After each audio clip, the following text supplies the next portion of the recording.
Bismillahirrahmanirrahim. Assalamualaikum warahmatullahi wabarakatuh. Alhamdulillahilladzi arsala bil huda wa dinil haqq liyuzhirahu 'ala dini kullihi wa kafa billahi shahida.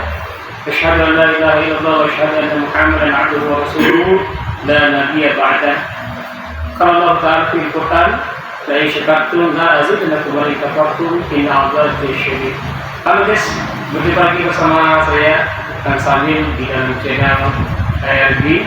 Yang di kesempatan malam hari ini kita akan membuat sebuah interaktif, ya, tidak lama, tapi insyaallah dialog yang akan kita lakukan pada malam hari ini akan membahas tentang sebuah tema yang cukup menarik, yaitu tentang sebuah kesombongan yang ada pada diri seseorang. Tetapi bukan saya yang membicarakannya, tetapi ada narasumber yang lebih tepat, ya. Insyaallah materi ini akan disampaikan langsung oleh Abu Muhammad Ramli yang di kesempatan malam hari ini telah hadir di kesempatan kita. Nah, para sahabat ARB official, di sini juga kami langsung live streaming di channel FJS TV Sunnah. Mari dukung channel ini, semoga selalu memberikan sebuah ilmu-ilmu yang sangat bermanfaat untuk kita semua. Amin. Tidak lama lagi, ya, ataupun dengan basa-basi kata orang Palembang, langsung saja pada pokok materinya. Kepada Abu Muhammad Ramli, waktu dan tempatnya kami persilakan. Silakan. Alhamdulillah. Gimana kabar? Alhamdulillah. Kabar agak-agak kurang sehat, tapi mau gimana lagi ya para sahabat sekalian, yang namanya dakwah itu harus tetap dijaga dan ya, sakit ya. Oke, ini kita malam hari ini kan akan membicarakan tentang masalah sebuah penyakit, ya, di mana Allah mengatakan itu bihi maradun fazadahu maradun. Di dalam diri manusia itu ada penyakit. Namun bagaimana dalam literasi agama tentang masalah penyakit-penyakit yang ada di diri manusia, mungkin bisa dijelaskan kepada para pemirsa kita, yaitu pemirsa ARB official dan ARB Sunnah. Silakan, Pak. Bismillah, alhamdulillah, wa taqabbalah, nahmaduhu wa nasta'inuhu wa nastaghfiruh. Alhamdulillah hamdan katsiran thayyiban mubarakan fihi kama yuhibbu rabbuna wa yarda. Qala Allah Ta'ala fi kitabil karim, ya ayyuhalladzina amanu la yaskhar qaumun min qaumin asa an yakunu khairan minhum wa la nisa'un min nisa'in asa an yakunna khairan minhun wa la talmizu anfusakum wa la tanabazu bil alqab bi'sal ismul fusuq ba'da iman wa man lam yatub fa ulaika humuz zalimun. Al-Hujurat ayat 11. Amma ba'du, fa inna asdaqal hadits kitabullah wa khairul huda huda nabiyina Muhammad sallallahu alaihi wasallam. Sebaik-baik perkataan adalah kalam Allah, firman Allah, yaitu Al-Quran. Wa khairul huda huda nabiyina Muhammad sallallahu alaihi wasallam. Sebaik-baik, sebagus-bagus petunjuk adalah petunjuk Nabi kita Muhammad sallallahu alaihi wasallam. Wa syarrul umuri muhdatsatuha fa inna kulla muhdatsatin bid'ah fa inna kulla bid'atin dhalalah wa kulla dhalalatin finnar. Seburuk-buruk perkara adalah perkara yang diadakan dalam agama ini, dan setiap apapun perkara yang diadakan dalam agama adalah bid'ah. Sedangkan bid'ah adalah suatu kesesatan, dan kesesatan adalah tempatnya di neraka. Mudah-mudahan kita tidak termasuk orang yang disesatkan oleh Allah Subhanahu wa Ta'ala. Mudah-mudahan kita senantiasa mendapatkan petunjuknya. Amin, Allahumma amin.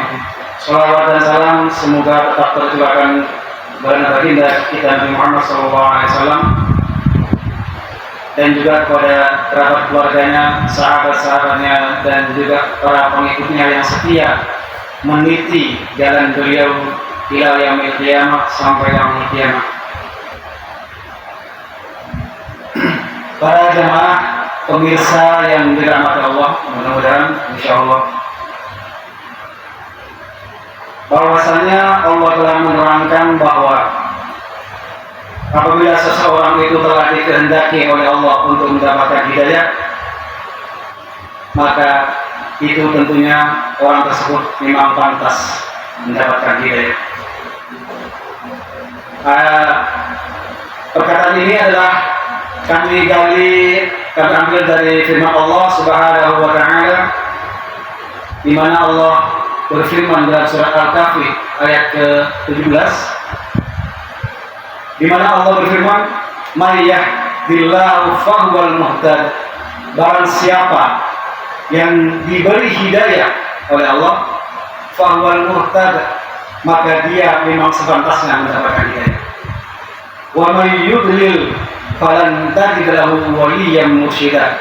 Barang siapa yang Allah sesatkan dari jalan kebenaran, maka engkau tidak akan mendapatkan seorang pun penolong untuk memberikan petunjuk kepadanya. Inilah kalau Allah tidak menginginkan hidayah, meskipun setinggi apapun ilmu yang dia miliki, seberapa banyak bidang ilmu agama yang dia hafal di luar kepala, namun apabila Allah tidak mengendaki kebaikan hidayah untuknya, mustahil dia akan berjalan di atas kebenaran. Tapi sebaliknya, meskipun dia orang yang sederhana, bahkan orang katakan dia orang awam, bahkan orang pun mengatakan dia tidak berilmu, tapi jangan khawatir, kalau Allah sudah menghendaki dia mendapat hidayah, maka walaupun dia bukan orang lulusan perguruan tinggi, lulusan pesantren yang terkenal, tapi kalau tidak Allah kehendaki dapat hidayah, dia tidak akan bisa meniti jalan benar. Ini perlu diucapkan benar baik-baik, karena hidayah itu otoritas milik Allah. Kita tahu kan Nabil, ya, sahabat Rasul yang murtad, Al-Musailam al-Kadzdzab, tahu kan? Nah, dia itu pernah duduk bermajlis dengan Rasulullah, duduk menimba ilmu langsung pada Rasulullah. Iya, namun karena Allah tidak menghendaki hidayah, meskipun dia sudah duduk di depan Rasul, utusan Allah langsung, tapi dia jadi murtad, bahkan menjadi mengaku nabi yang terkenal dengan nabi palsu, yang pada waktu itu dibantai oleh pada zaman Khalifah Abu Bakar As-Siddiq radhiyallahu anhu. Nah, itulah kalau Allah tidak menghendaki hidayah. Ada satu lagi, satu kota dengan Rasul. Mungkin ini tidak asing, para pemirsa juga mungkin banyak tahu tentang orang ini. Itu Abdullah bin Sabah. Abdullah bin Sabah itu ini juga orang Muhammad mungkin ya. Iya betul. Karena ini tidak sama lagi. Di dalam kitab-kitab hadis juga dijelaskan sangat populer. Abdullah bin Sabah hampir tiap malam bermajlis dengan Rasul sallallahu alaihi wasallam. Tapi hidayah milik Allah, dia tidak bisa meniti jalan kebenaran yang dibawa oleh Rasulullah SAW sampai dia membuat masjid tandingan. Itulah hidayah adalah milik Allah. Ini murid langsung Rasulullah, nimba ilmu sama Rasul. Apakah lagi kita ini yang tidak biasa ya kan? Yang manusia biasa. Seakan-akan kami sudah menuntut ilmu di negeri ini, malam buana, sampai berapa negeri dia kunjungi, bahkan kita pun sampai penuh lemari kan, mentereng. Tapi kalau Allah tidak menghendaki hidayah, dia tidak akan paham tentang kebenaran, bahkan dia melenceng dari kebenaran. Itulah dia hafal itu hadis itu yang selalu kadang diajarkan, tapi tidak bisa mengamalkan hadis itu.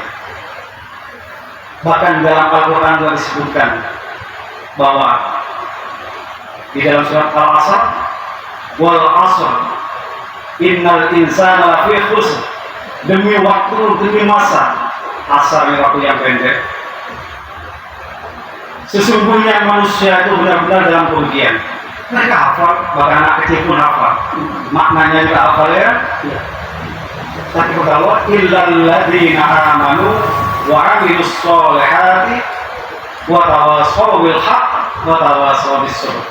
Yang tidak rugi hanya orang-orang yang beriman dan beramal soleh, beramal di atas kebenaran sesuai petunjuk Allah dan Rasulnya, itu amal soleh. Dan juga dia saling menasihati demi kebenaran. Kalau memang al-haq, dia menasihatinya dengan rela.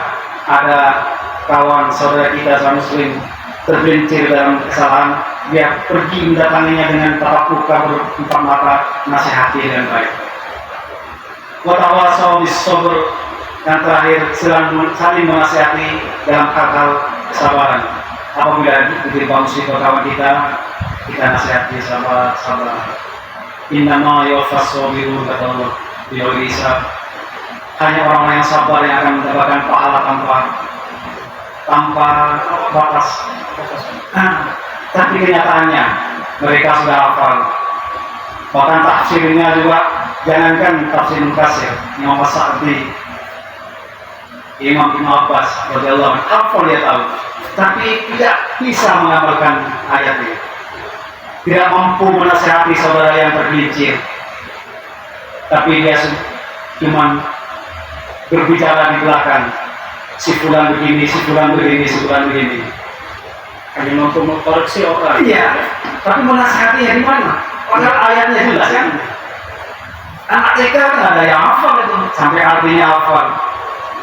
Tapi kalau Allah tidak menghendaki hidayah kebaikan kepada dia, maka dia tidak akan mampu untuk mengamalkan ayat-ayat Allah. Padahal dia tahu tafsirnya juga tahu, macam-macam hadis-hadisnya juga tahu.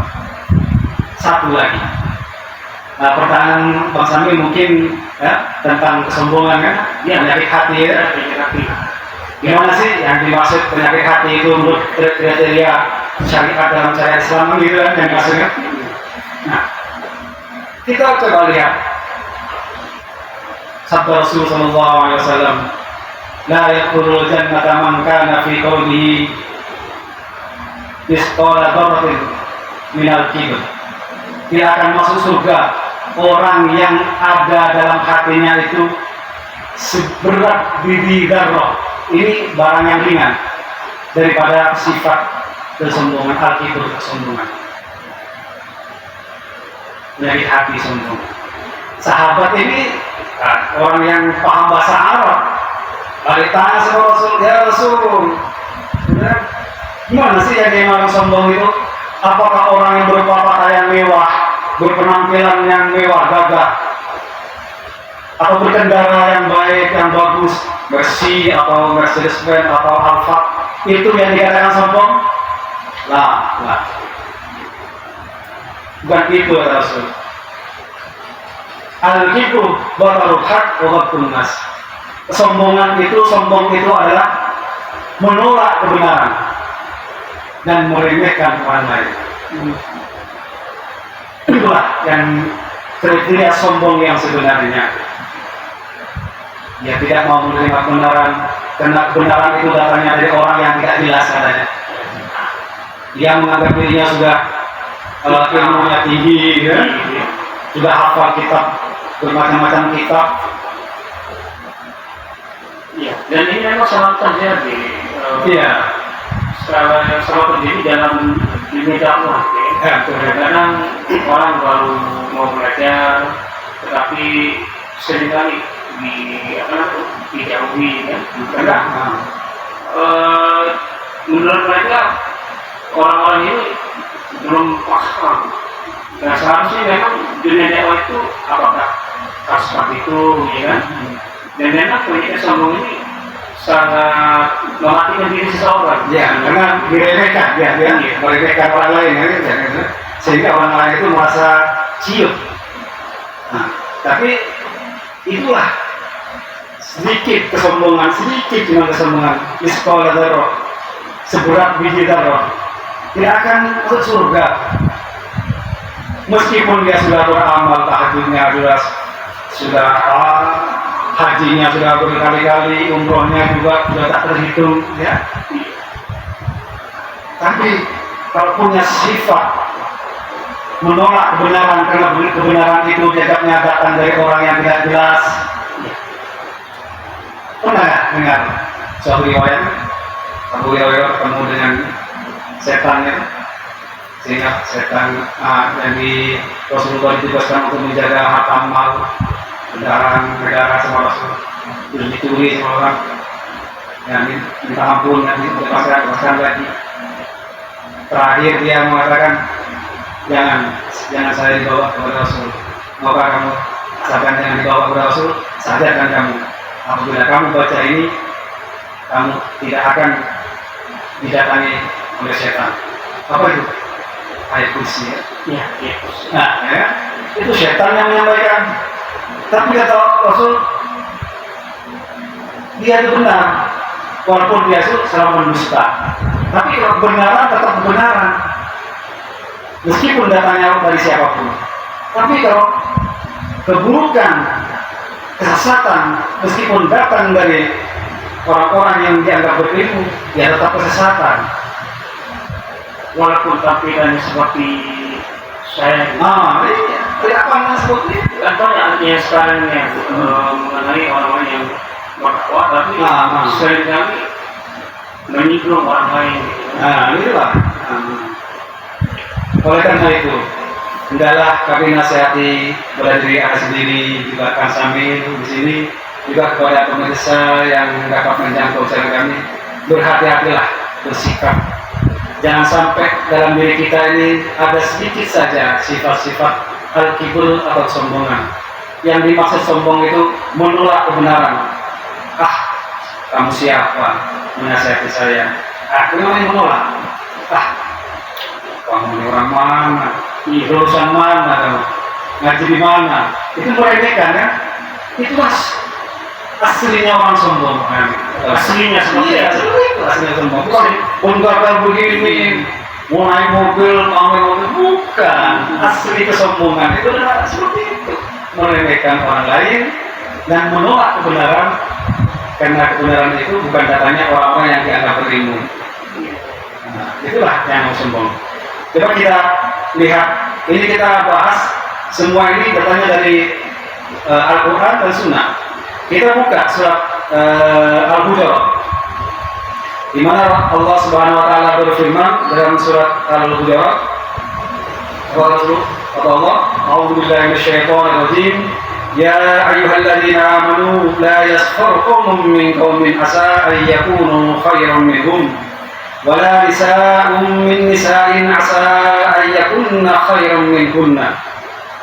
Wahai orang-orang yang beriman, la yaskhar qaumun, janganlah engkau memperolok-olok suatu kaum. Asa an yakunu khairan minhum, boleh jadi kaum-kaum yang kau perolok-olok, yang kau anggap remeh itu, yang kau sepelekan itu lebih baik, khairan minhum, lebih baik daripada mereka, daripada orang yang menolak, yang mencibir, yang meremehkan. Boleh jadi Allah mengangkat derajatnya orang yang diperolok-olok, yang diremehkan itu. Begitu juga nasihat ini bukan untuk cuma lelaki, tapi juga wanita. Wala nisa'un min nisa'in asa an yakunna khairan minhunna. Dan janganlah seorang wanita itu memperolok-olok wanita yang lain. Boleh jadi wanita yang diperolok-olok itu, yang diremehkan itu, yang dianggap rendah itu lebih baik di mata Allah daripada yang mengolok-olok. Meskipun yang mengolok-olok itu derajatnya, kastanya lebih tinggi. Nah, inilah peringatan bagi kita. Mudah-mudahan kita sebagai sesama muslim, kita tidak bersikap yang apatis kepada saudara-saudara kita.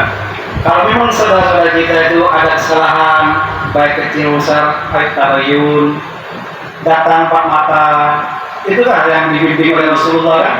Datang empat mata, antum begini, tidak boleh begini, dan begini. Jadi jangan bicara di belakang, Iya, betul. tapi langsung menghadapi beliau bersangkutan tabayun, menasehati. Karena sesuai dengan perintah Allah kan, menasehati dalam kebaikan, bukan malah berbicara di belakang, si fulan begini, jangan didekati. Apa itu yang diajarkan oleh Rasul? Apa itu yang diajarkan dalam Al-Quran dan Sunnah? Perlu kita kaji, perlu kita koreksi diri.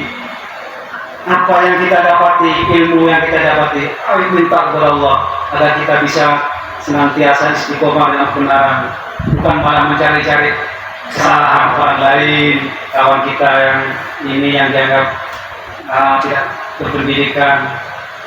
Olis Al-Qarni, Anda tahu kan?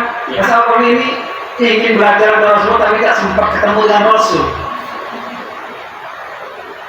Dia orang miskin, sampai makannya cari sisa-sisa makanan orang. Karena dia orang yang soleh, baik, direkomendasi oleh Rasul. Apapun kalau Olis Al-Qarni meminta, pintu langit terbuka, apapun yang diminta akan dikasih. Tapi tidak, Olis Al-Qarni tidak mengharapkan duniawi. Sampai Rasul berpesan kepada Khalifah Umar Khattab, kalau kamu ketemu dengan Rasul Al-Qarni, jangan buang kesempatan, mintalah doa pada yang punya.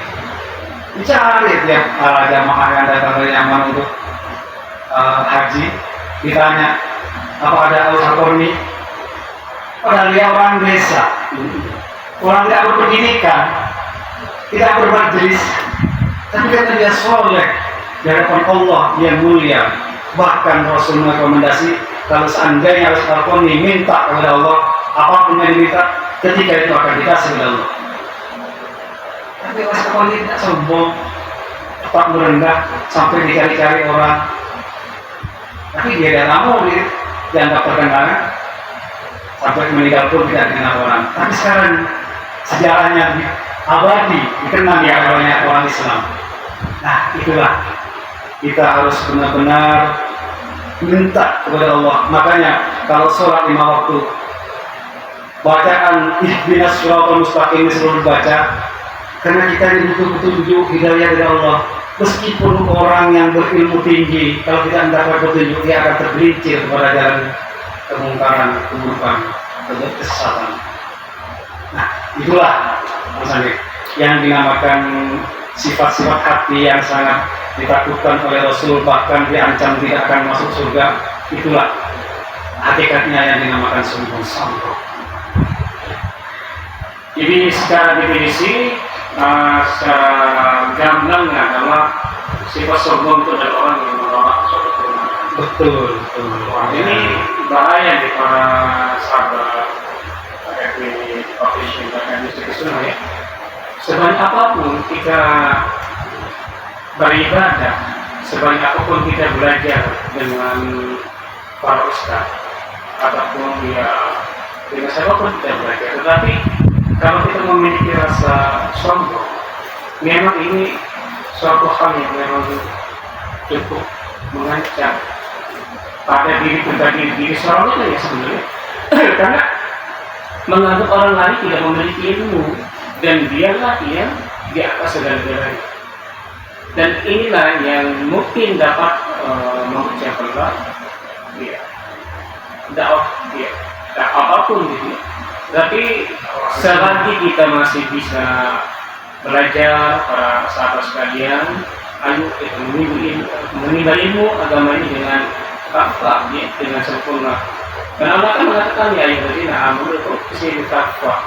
Ya, orang yang beriman masuk dalam agama Islam itu secara takwa, secara sempurna.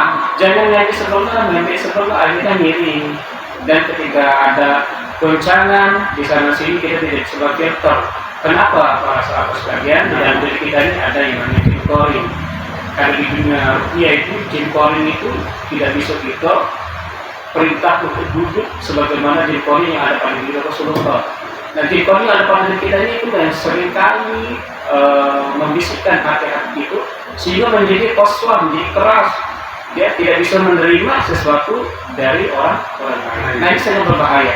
Ya, para sahabat sekalian, semoga Allah Subhanahu wa taala selalu membimbing kita, menjauhkan diri kita daripada sifat-sifat sombong seperti ini. Nah, Ustaz Abu Muhammad, mungkin pembicaraan kita di malam hari ini cukup sampai di sini. Insyaallah kita akan lanjut lagi pada interaktifnya. Mungkin kita akan membahas tentang masalah-masalah hati mungkin ya, karena akhir zaman seperti ini fitnah akan selalu terjadi dalam dunia dakwah ya.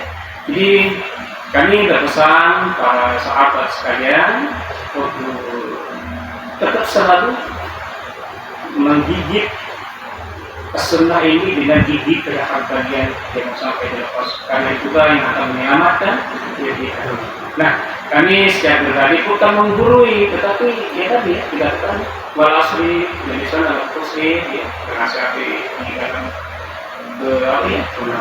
kebenaran gitu supaya kita selalu dalam keadaan yang dipilih Subhanahu wa taala. Kalau persatu enak dan kenapa harus berbaca? Kalau baca orang dengan gampang untuk menusuk kita, memahami kita ya, kalau sahabat sekalian. Nah, para sahabat sekalian daripada ARB Official dan RJS TV Sunnah, saya berterima kasih dan ya kami sebenarnya bukan ustaz ya. Sekali lagi ada yang mengatakan kami berdua bukan ustaz, kami adalah manusia biasa. Ya, jangan dianggap kami sebagai ustaz karena sangat berat bebannya untuk diri kami sendiri, karena hanya mampu seperti ini jadi dituntut sampai jadi dipanggil ya seperti biasa gitu ya.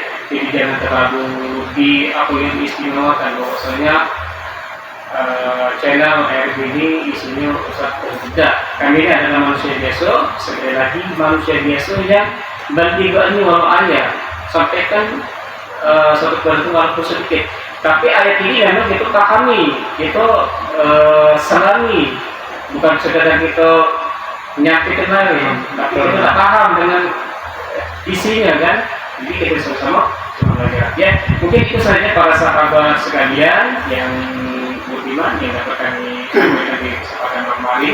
Mohon maaf apabila ada kesalahan di sana sini. Ya, kepada Allah kami mohon ampun. Sekali lagi yang sebesar-besarnya. Ya, sebelum kita tutup majelis kita di kesempatan malam hari ini, mari kita sama tutup dengan doa kafaratul majelis. Subhanallahumma wa bihamdika asyhadu an la ilaha illa anta astaghfiruka wa atubu ilaik. Wassalamualaikum warahmatullahi wabarakatuh. Jazakumullah khairan.